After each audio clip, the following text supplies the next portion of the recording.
Hi friends, இன்றைக்கி சூப்பரான கொங்கு ஸ்டைலில் வந்து ஒரு கொள்ளு கடையில் தாங்க பார்க்க போகிறோம். அதுக்கு வந்து கொள்ளு ஒரு டம்ளர் எடுத்து நல்லா வாஷ் பண்ணிவிட்டு ஒரு சொம்பு வந்து தண்ணி விட்டு குக்கரில் போட்டு ஒரு 5-6 விசில் வச்சு வேக வச்சு எடுத்து தனியாக வச்சுக்கலாம்.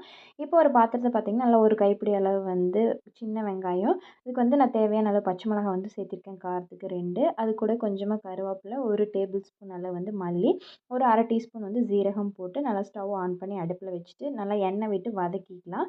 இது வெங்காயம் பார்த்திங்கன்னா நல்லா எண்ணெயிலே வந்து வதங்கணும். கொஞ்சம் வதங்கினதுக்கப்புறம் இந்த மாதிரி வேக வச்சுருக்கிற கொல்லை வந்து பார்த்திங்கன்னா அது கூடவே வந்து போட்டுட்டு இதுக்கு தேவையான அளவு கொஞ்சம் நிறைய வந்து தண்ணி விட்டுட்டு கொஞ்சமாக வந்து தக்காளி பழம், உப்பு, மஞ்சள் தூள், பூண்டு எல்லாமே போட்டு நல்லா திரும்ப வந்து வேக வச்சுட்டு அந்த தண்ணி நல்லா கொதிச்சதுக்கப்புறம் அந்த தண்ணி வந்து ரசத்துக்கு எடுத்து வச்சுருக்கிறோங்க.